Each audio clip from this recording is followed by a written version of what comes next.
And now the news.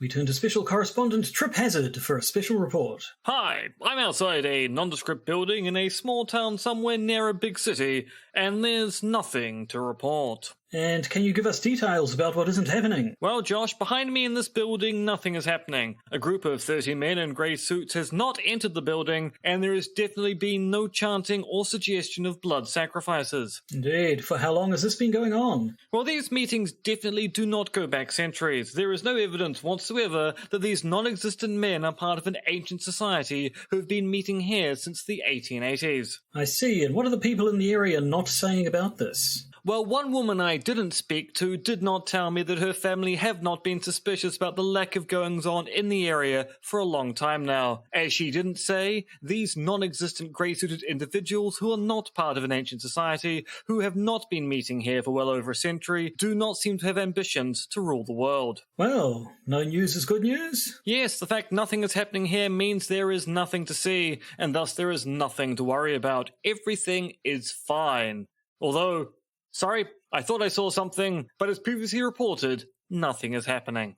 Well, Trip, thanks for that special report. You'll get us updated if nothing else happens? Yes. I mean, no. Maybe? And now we turn to sports, a game of two halves in which the best half wins. The Otterboxers were playing the Clarified Trombones in Turkey last week, and we have sports journalist Jack Danger with us in studio to give us the details on what that means for the next season of Sports Ball. The Podcaster's Guide to the Conspiracy, brought to you today by Josh Addison and Dr. M. Denton. Hello, you're listening to the Podcaster's Guide to the Conspiracy. Here in Auckland, New Zealand, I am Josh Addison, and in Zhuhai, China, it's Associate Professor of Philosophy and voiced by labial nasal in Dentith. Yes. That was the true one. That was the one fact that's true. Or was it? Yes. No. No? Yes. So this week's been a bit of a what's the nice way of saying shambles? I'm not sure. We've been battling. It's been an omni-shambles, to partially quote the thick of it. It's been an omni-shambles. I mean, there's a much more profane way of saying that, as Malcolm Tucker would say, but we can get away with omni-shambles. Yes. No. Apart from the immediate trouble we're having with internet issues that could bring this episode to a premature conclusion. Premature conclusion. We've also had various issues with coming up with a topic for this week, so we're going to do a news episode. Haven't done one of those in a main episode for ages. We tend to do them in the bonus episodes a bit, but luckily for us, there's actually been some interesting news this week. Yeah. And some of which is continuations of stories we've had in the past, which makes it even more interesting. Actually relevant, yeah.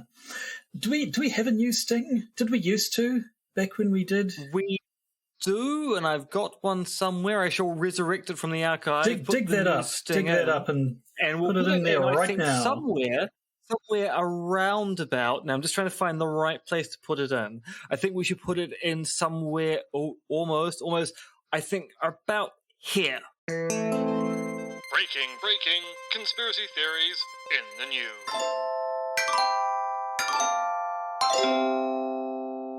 That takes me back. All the way back. I honestly can't remember when we last actually did an episode that was just a news episode in the main thing. Is that a good thing? Is it a bad thing? I don't know. I just don't know. Or does it just show that our memories are getting progressively worse as time goes by? Yeah, it also shows we've been doing a podcast for like 8.5 years, so I think we can be forgiven a little bit of memory slippage when it comes to every single thing we've done. Remember when we used to talk in clipped Atlantic accents the entire time? Joshua, now we're going to talk about conspiracy theories. What's the goss going on in New York about conspiracy theories right now? And then I would say, there is one conspiracy theory. Those were the days. Famous North Atlantic accent right there. Yeah. So anyway, news. It keeps happening. Hard to stop it, to be honest. And there is frankly, somebody should stop the news. They really should stop the news. Well, yeah, I figure we could all do with a break, perhaps. If just nothing could happen for a while, just nothing at all, bit of entropy. I think that's what we need. Yeah, but someone would report on that. Nothing is happening. Probably. No, it said something has been happening. Where shall we say? I guess we'll let's just go through the list from start to finish. Let's go all the way to Australia. No, because there's an item in the list before that. Oh no, you're looking right. at the same list. Sorry. Yeah, hey. We are looking at the same list. I scrolled down too far. So instead, let's go to the United States of America, but also possibly Christchurch. And also, who the hell knows where? So for some reason, people have been talking about satanic panic stuff, or at least you say some people. I mean, at least 2 people, but I'm not entirely sure whether it's actually more than 2 people. But it does appear to be related to the TV show Stranger Things. Now, Josh, I haven't watched Stranger Things since season 2 because my opinion on Stranger Things is it's meant to be a show set in the 80s, and certainly from a visual aesthetic perspective, it's meant to look like the 80s. But the actual plot and the characterizations is not the 80s. If it was an 80s set TV show, where is the large amount of racism that we had in 80s TV? It's not there. It just, Stranger Things does not feel authentically 80s to me. Now, admittedly, that does make it sound as if I stopped watching the show because there wasn't enough not racism racist in enough it. for you. I stopped watching the show because I ended up going, I'm actually not entirely sure what the point of the show is other than somebody really likes 80s aesthetics, and it's not a decade I actually want to be reminded of. Well, meanwhile, I quite enjoy it, and I've stuck with it. And so if you haven't seen season 4 of Stranger Things, there's a bit of a subplot that's essentially the satanic panic stuff going on. There's a Dungeons and Dragons club, and when wacky things start happening, because it's Stranger Things and weird supernatural stuff's always going on, and the town at large starts to become aware of it, they immediately whip up a witch hunt, lynch mob, one of those two. A moral panic. They engage in a moral panic. Against the Dungeons and Dragons-y people who are supposedly all into black magic, and obviously anything evil that's going on has to be their fault. So it got a little bit in the public consciousness, perhaps in the same way that Watchmen educated people on the Tulsa race riots, and Ms. Marvel has introduced a new generation to the partition of India, who perhaps weren't aware of that. Although, frankly, people who've been watching Doctor Who knew about that 2 years ago when it was a episode in the first season of Jodie Whittaker's run as the Doctor. Well, there you go. But now American people know about it, and that means it's real. That's but also... True.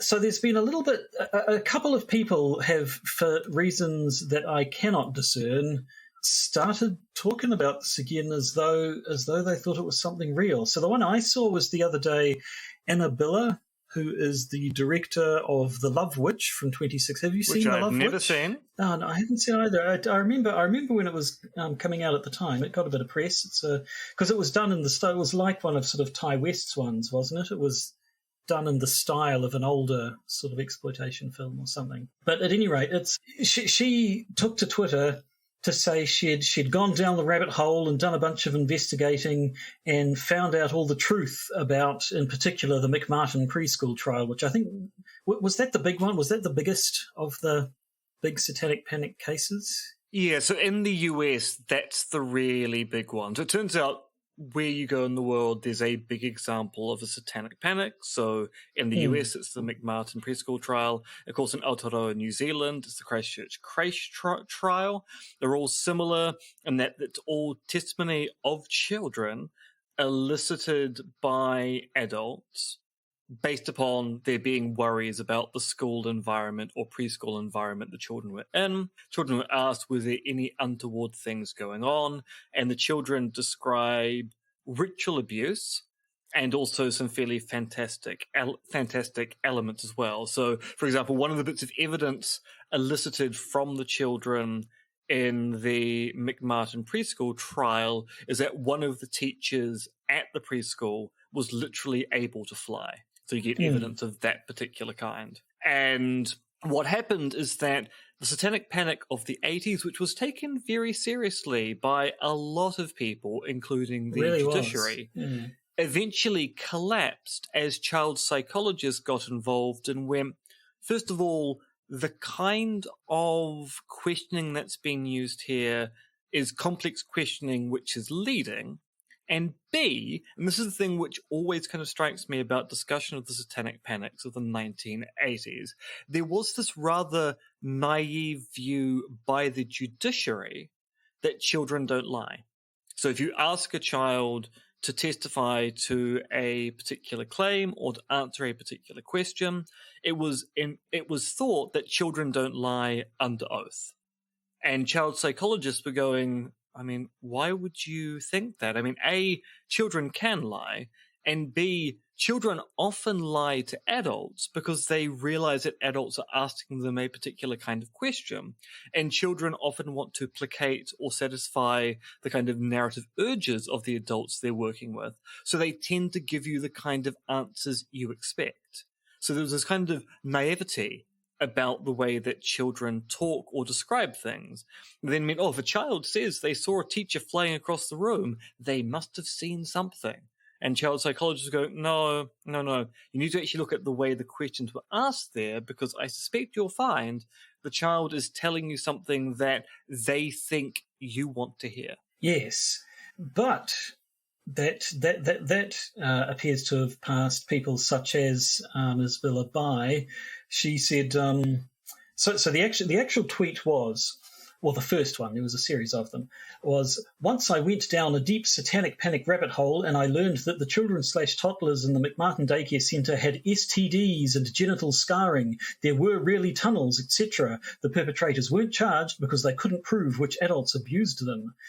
So the reference to tunnels is one of the things the children gave testimony about, was that there were these tunnels underneath the daycare centre that which is also true in the Christchurch creche case as well. The children claim that there are extensive tunnel networks and also secret passages in the attics of the creche. Yeah, which were shown to basically not exist. But according to the website that she read, which was she did give a link in there. It was a single website about abuse or something.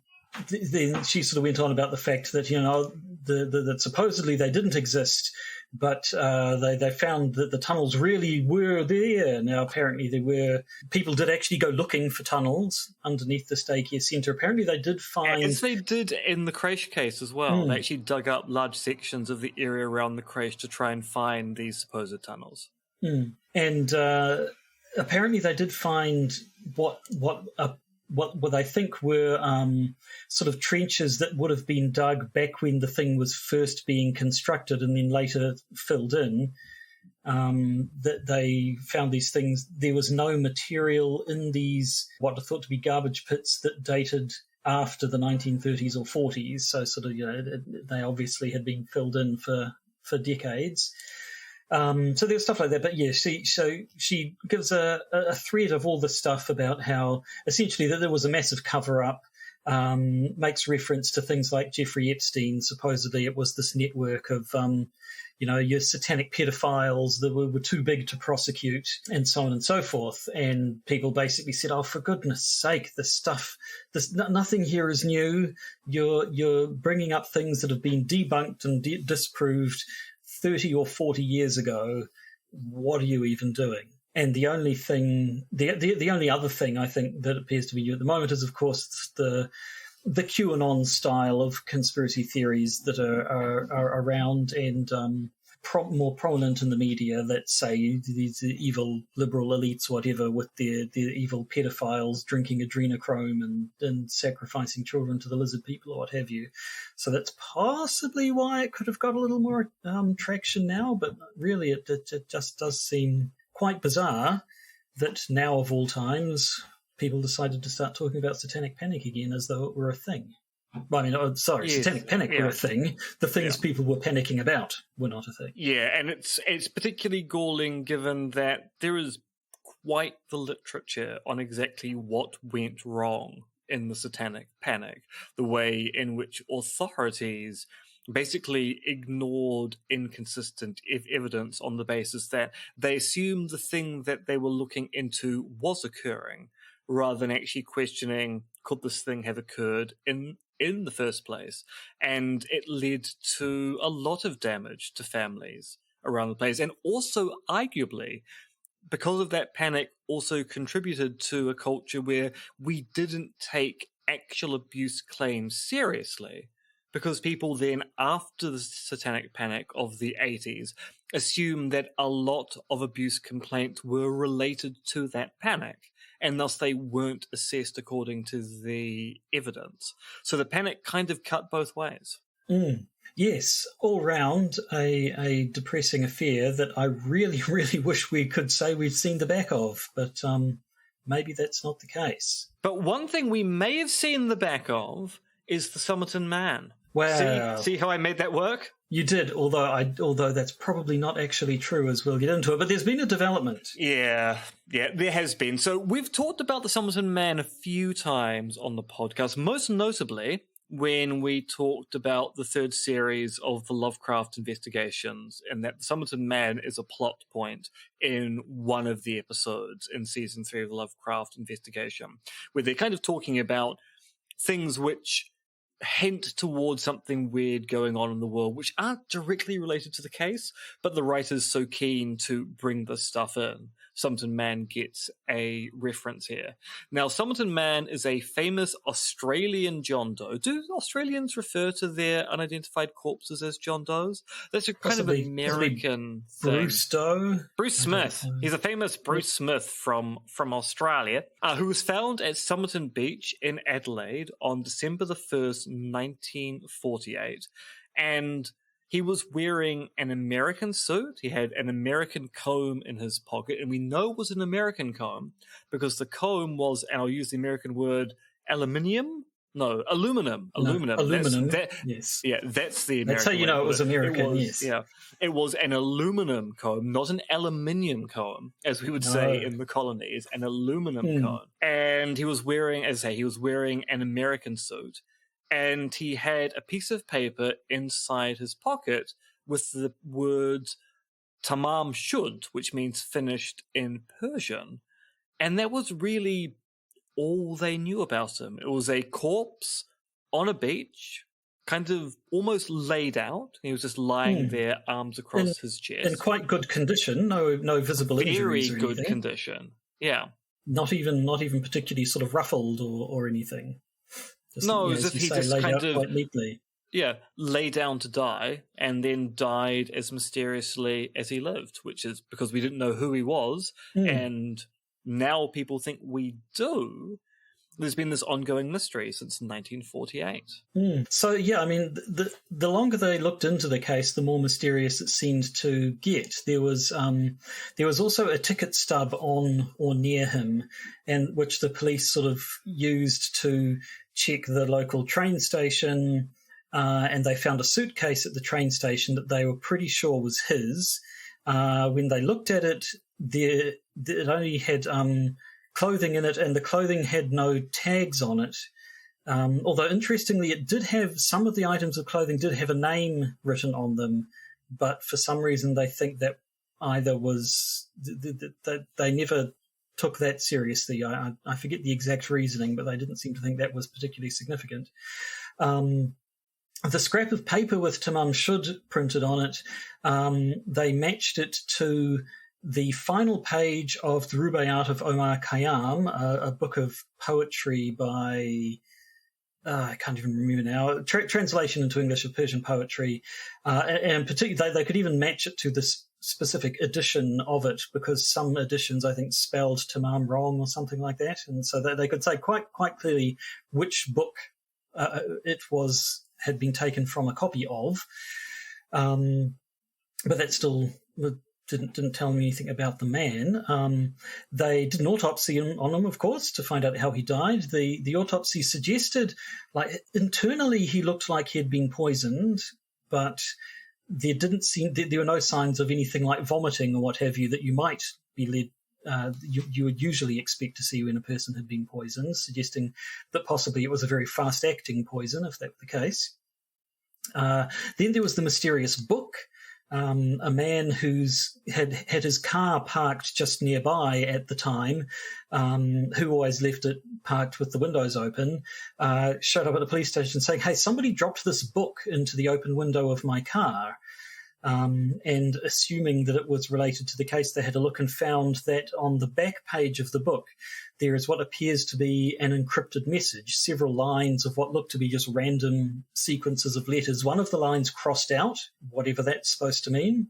And so it became mysterious enough that one of the leading theories was, this guy must have been some sort of spy. Like if he's got secret messages and he seems to be making sure he has no identifying marks on him or anything like that, then maybe he was up to no good and it caught up with him, or who knows what. There were various other figures who got caught up in it, as well as this mysterious message. The book also contained an unlisted telephone number, which they eventually traced to a nurse who lived nearby called Jessica Thompson. When police interviewed her, she said she had no idea who this guy was or why her number would be in this book.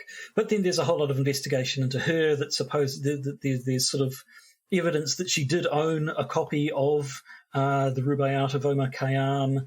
She knew someone else who seemed to be connected to the case. In 2013, Australian 60 Minutes did an investigation into the case, during which they interviewed Jessica Thompson's daughter, and the daughter said that her mother had said to her, confided in her, that she'd actually lied to the police, that she did know this man, and claimed that he was, quote, known to a level higher than the police force, but no more detail than that. There are a couple of other mysterious deaths in 1945 and 1949. In particular, there was a guy near somewhere around there and died in 1945 and was found with the Rubaiyat of Omar Khayyam on his chest. Mysterious. Just the further you looked, the more weird stuff showed up. And in part, that's because no one knew who the Somerton Man was, let alone how he had died or why he had died. Anything which even just tangentially related to his supposed existence suddenly became evidence of, well, this might be linked to it. This might be linked to it. I mean, the book is a great example of this. So a person finds a book in their car. They're relatively proximate to the discovery of a corpse, and in the absence of evidence, people go, well, this might be connected to the case. Of course, it might not be connected. You've got no reason to think it is. But in an absence of evidence, you start entertaining other theories, going, well, we don't know much, and investigating this might give us a link that tells us something more about the other case. And so much of the Somerton Man stuff is a case of people going, well, we don't have much evidence about this thing, but there are these other things going on that might be connected, with might being really stressed there. So if we solve those, maybe if they're connected to Somerton Man, we can solve the mystery of who he is. Although that's not how they solve the case, is it? No. So Professor Derek Abbott from the University of Adelaide claims that he has identified the Somerton Man. So after they applied some years ago to exhume his body to do DNA testing, and that was approved, and he was exhumed in 2021. Apparently the formaldehyde that he had been embalmed with, they reckon, probably would have made, but by this time, like he's been in the ground for 70 years, whatever's left of him probably wouldn't have been in much of a state. But apparently they were able to, there were some hairs left. They did a plaster cast of him. It was not technically a death mask, but essentially that they did a plaster cast of his face and shoulders, I think, so that they could continue to, show a likeness of him to people after he had been buried. But there are a couple of his hairs left in the plaster of that. And so using DNA extracted from his hairs, Professor Abbott, with the help of American genealogist Colleen Fitzpatrick, were able to do a bit of DNA sleuthing. So apparently they compared the DNA they extracted from his hair to a DNA database, found a distant relative of his in this database, then worked backwards through that guy's family tree, looking for someone, the appropriate sort of level of remove from him, who was around at about the same time. And they basically were looking for a guy who he appeared to be sort of around in his 40s, so someone who would have been born sort of in the early 1900s. And in particular, they were looking for someone who there was no record of their death at the time. Because obviously, if there was an official record of the person having died, well, then you'd know they probably weren't the one that showed up mysteriously on a beach in Adelaide. And so having done all that, they believe they have identified Somerton Man as a man called Carl Webb, otherwise known as Charles Webb, from Melbourne. Now, Mr. Webb was an electrical engineer. Apparently, there is no death record of him. I think that was one of the main things. He is a member of the right family, he's the right age, and there's no record of when he did supposedly die. All we know about him really is he was married. He left his wife in 1947, a year before he died, if that is him. After he left his wife, he kind of disappeared to the extent that by 1951, his wife, having not heard from him since 1947, filed for an official divorce. They suspect, sort of as to the question of if he was from Melbourne, why would his body have been in Adelaide? That is the other side of the country, and Australia is very large. They did point out that his wife had moved down to South Australia, and Adelaide was sort of on the way. So possibly he was trying to track her down, having left her previously. Now, it's a shame. It's a shame that they didn't find the DNA in one of Webb's children, because then you could say they used his hairs to track his heirs. You could say that, and then I would have to beat you quite viciously. So it's luckily, a good thing. I'm in a completely different country, so could have got away with it.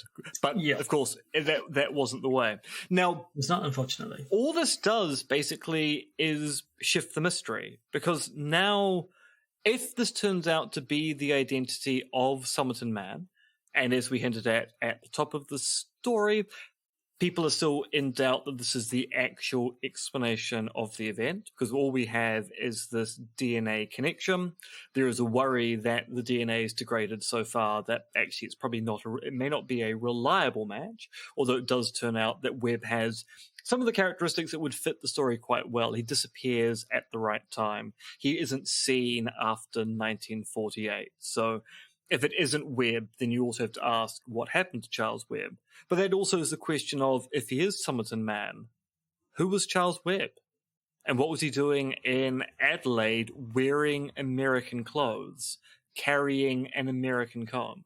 Because aluminum combs were not a common thing in the Southern Hemisphere at that time, which is actually what makes his comb so weird. It's not a case of police officer, but it's a aluminum comb. It's a case of, hey, this comb is made out of a strange, mysterious metal that's non-magnetic. What sorcery is this? Said the Australian detective back in 1948. In 1948, word for word. Yes.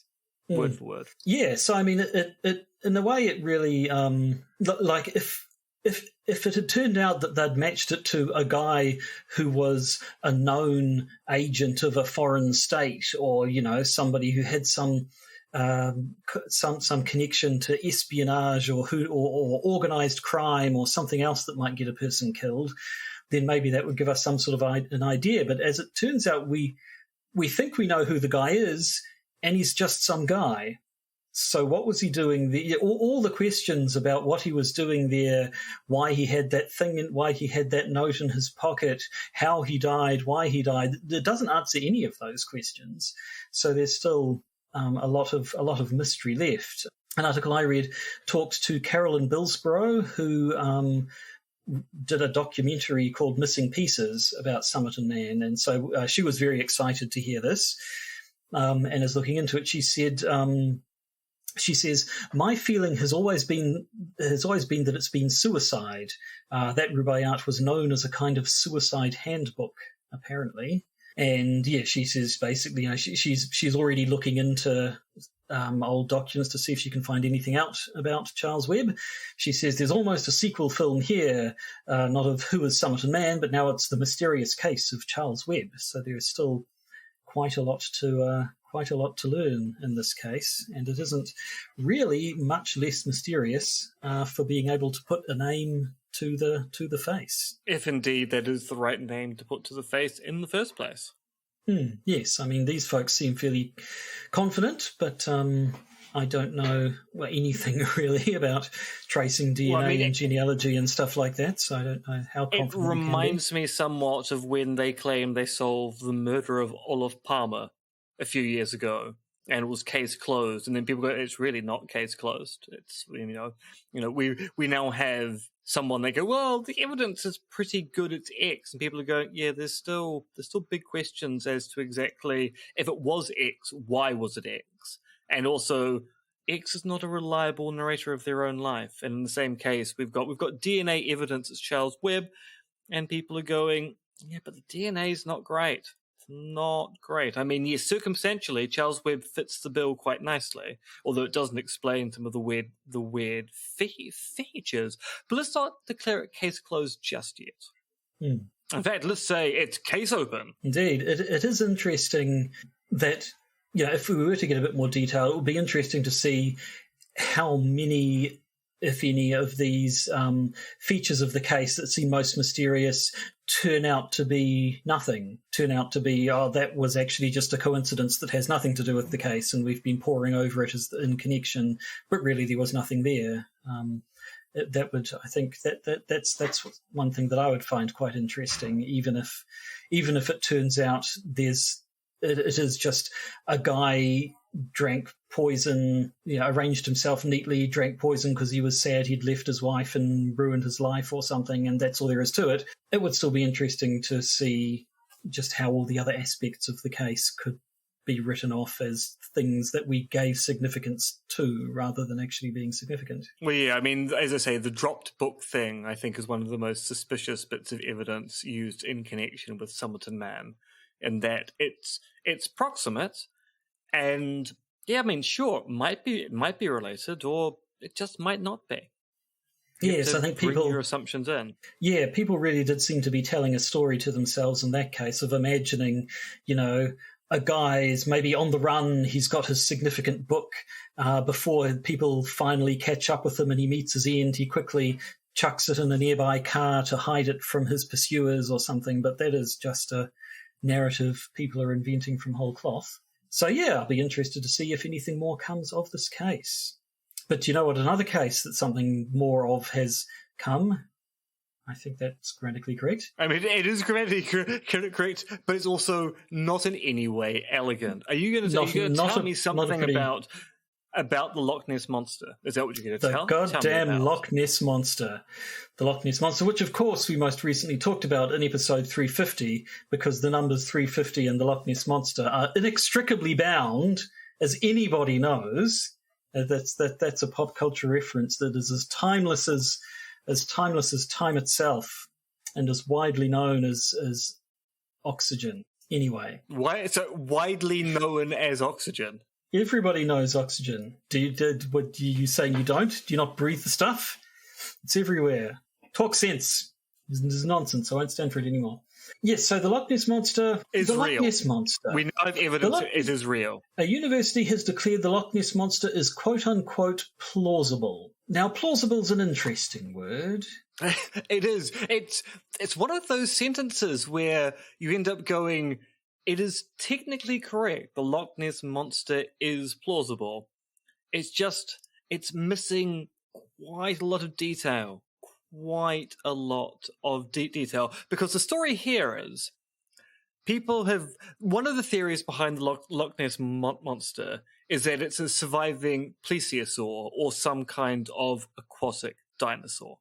So the claim that people look at, somehow plesiosaurs have survived the tens of millions of years. Actually, it was even longer since the hundreds. It's one of these things where you go, actually, what I meant to say, hundreds of millions of years. Somehow, a family of plesiosaurs living in a small freshwater lake in Scotland have managed to maintain their lineage for 100 million years or so.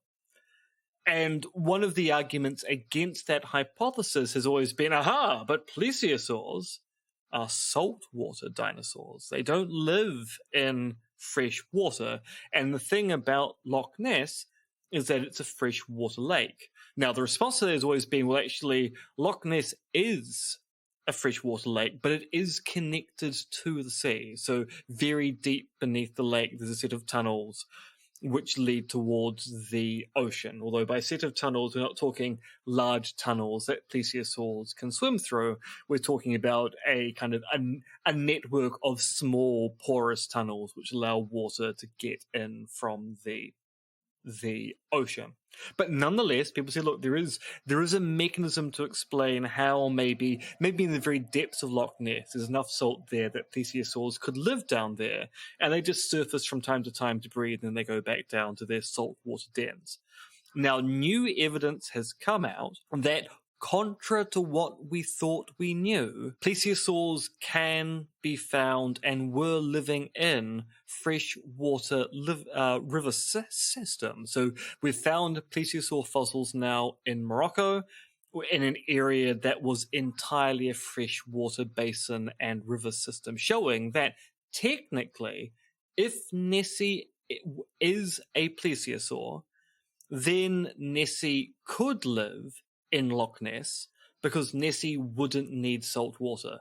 Ipso facto, the Loch Ness Monster is plausible if we assume Loch Ness Monster is a plesiosaur, and we assume plesiosaurs have managed to survive in a small inland lake for 100 million years or more.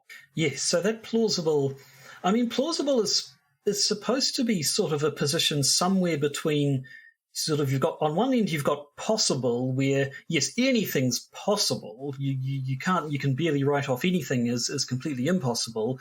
And then at the other end you've sort of got probable, like it's probably actually true, and sort of plausible. I always kind of think of plausible being more towards the probable end of the scale, but this is very much more towards the possible end of the scale. When they say plausible, what they mean really is not impossible on one particular set of grounds that you used to say it was impossible. And also it's adding in a whole bunch of other caveats as well. Yes, it's an odd claim, which I suspect is a classic case of a clickbait headline. Well, yes, yeah, really it is, I think. It's an interesting discovery in and of itself that these people have found plesiosaur fossils it's actually in the Sahara Desert in Morocco, which 100-odd million years ago was not a desert, was a flourishing freshwater river system. So it's an interesting find. You know, we found fossils in an area where we didn't think those fossils actually were. But, you could probably get a bit of more attention if you say plesiosaurs. Oh, didn't they say Loch Ness Monster was a plesiosaur? And sex the story up, as it were. And I'm not interested in your sexy Loch Ness Monster stories. I like a good Christian, God-fearing plesiosaur stories, quite frankly. None of your smut, none of your Loch Ness Monster filth, quite frankly. I mean, that is the reason why Jesus died, for their sins. Not our sins, their sins. The sins of the plesiosaur, because you might think they're God-fearing Christians, but those plesiosaurs, they were some of the most depraved dinosaurs I those ever necks. What do you think those necks were for? Doesn't bear thinking about. Yeah, so basically, to sum up, out of the many, many reasons to think that the Loch Ness Monster doesn't exist, the idea it was a plesiosaur, so it couldn't have lived in a freshwater lake, is no longer one of those reasons. But there are still lots and lots and lots and lots of other reasons to think that the Loch Ness Monster doesn't exist. So name two. You already bloody did. It would have had to have survived in a small area for a couple of 100 million years with a small population, not big enough, too small to be a breeding population. There's a couple. Fine. You've hoisted me by my own petard. Good bit of petard hoisting. Hoising. And you call yourself technical. A God-fearing Christian. I don't, actually. So it all works out. True. That is true. I've been hoisted again by my petard twice. It's a double hoist or a double petard. Or I was hoisted by one petard, landed on another petard, and got hoisted again.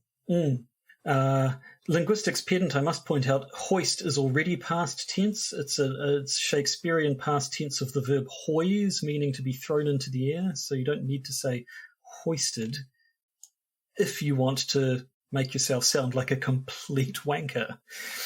And you know I do. Josh, I'm a philosopher. I always sound like a complete wanker. Well, there we go. Well, then put that to good use then and tell me about Alzheimer's disease.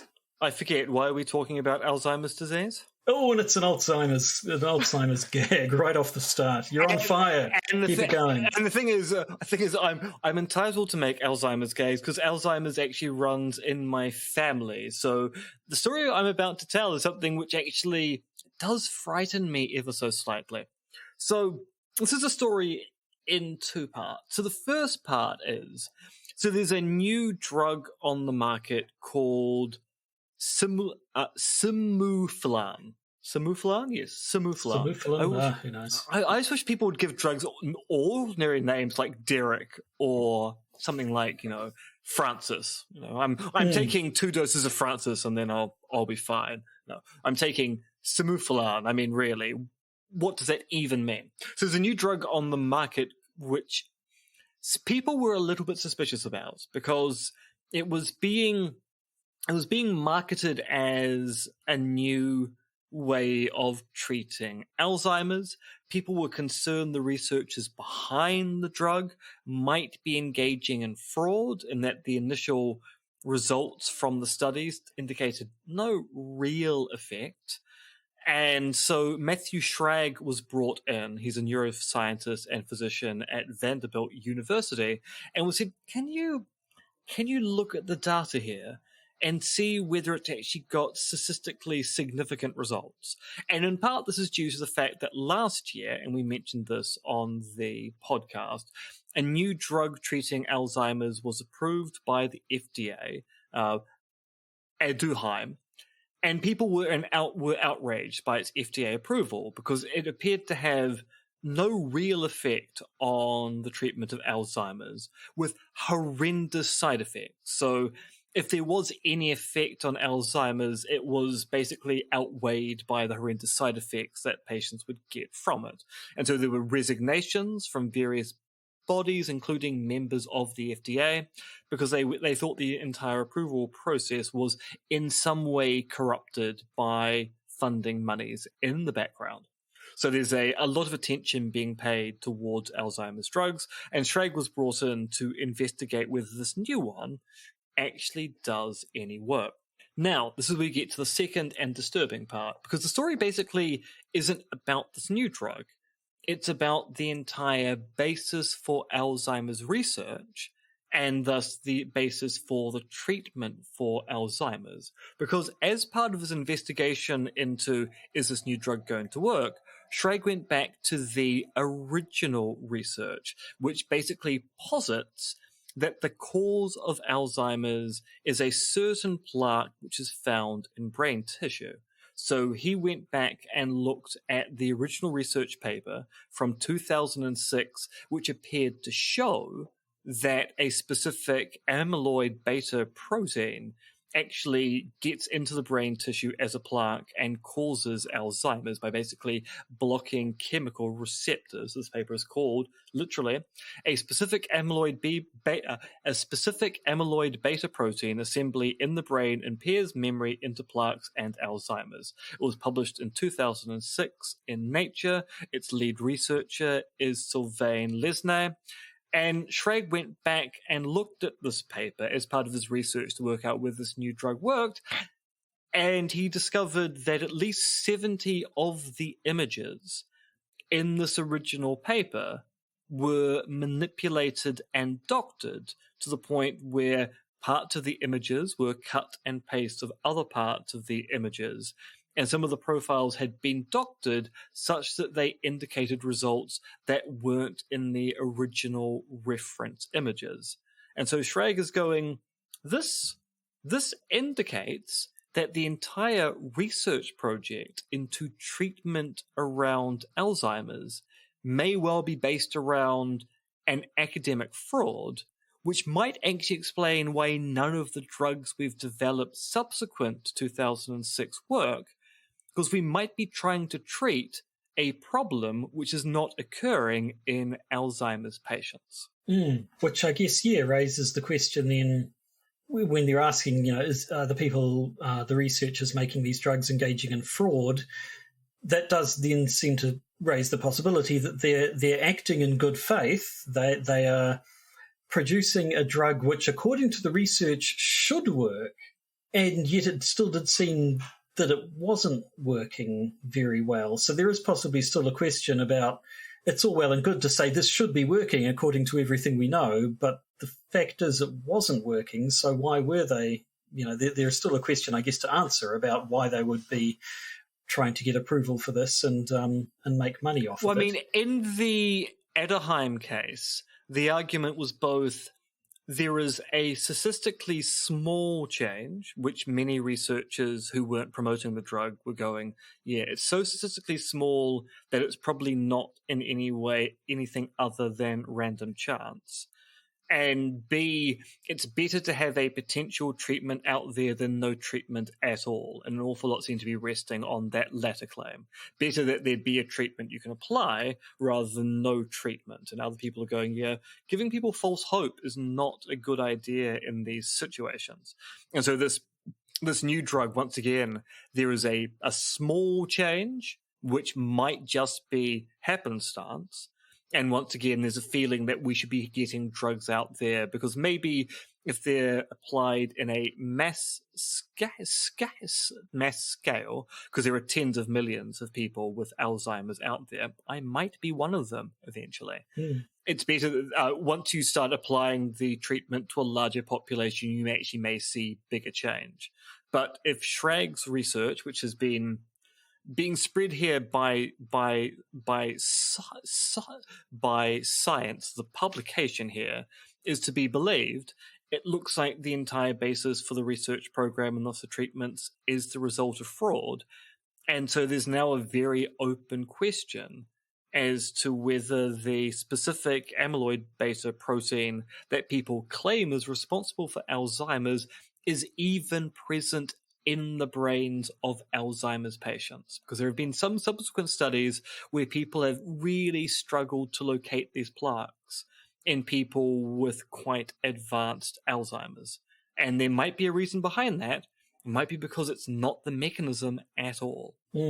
So, yes, that lead researcher, Sylvain Lesnay, isn't talking at the moment, from what I understand, but the university is looking into it, and apparently others of his papers are under suspicion now as well. Some have had corrections because the images in those papers were quote-unquote processed incorrectly. Yeah, so there does appear to be some evidence that other bits of data he's produced in the past might also be the result of manipulation and the doctoring of data. Now, this might be a case where someone is fairly sure their research conclusions are correct and they're simply not getting the results that they should do in the lab, but they're convinced they've found the right mechanism, so they feel that quite rightfully, we just manipulate this data here, we can continue the research and get confirmation elsewhere. But at the same time, that's also not a justification for publishing doctored research. Even if you think you're right, if your data doesn't indicate you're right, you shouldn't change the data to support your conclusions. You should go, well, I need to do more experiments. Yes, that is basically doing science wrong.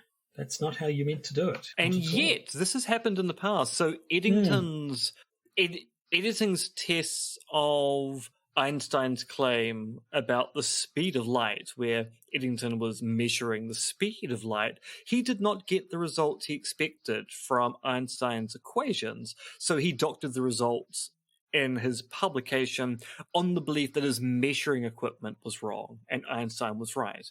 And it turned out Eddington was correct. His measuring equipment was incorrect.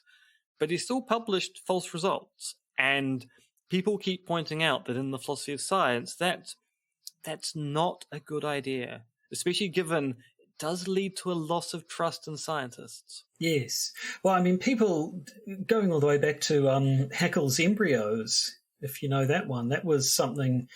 they were a great 80s band. One of the only parts of the 80s I liked was Haeckel's embryos. But unfortunately, at the same time, it was that was a case... this is just from memory now. Ernst Haeckel was a guy who had the theory Why don't I look him up properly while we do this? He was a guy, he had the theory that as a person, as an embryo developed, it would go through the phases of sort of of nature. So sort of a human embryo at one point would look like the embryo of an animal earlier on in its evolutionary history, or something like that. The point he had a bunch of theories about how embryos develop, and to prove these theories, he produced a bunch of diagrams of the embryos of various different animals at various stages of development. And unfortunately, it turned out he basically faked. His drawings were not accurate, and he had deliberately done them, misrepresented them to make his theory look more plausible when it wasn't. Now, this was, quickly looking at, 1892. 1892, he produced his fraudulent drawings. To this day, anti-evolutionists will still bring up Haeckel's embryos as an example of why scientists who think about embryonic development and evolution and processes and things like that are wrong. Because look at Haeckel, he lied his ass off. How can we trust science today?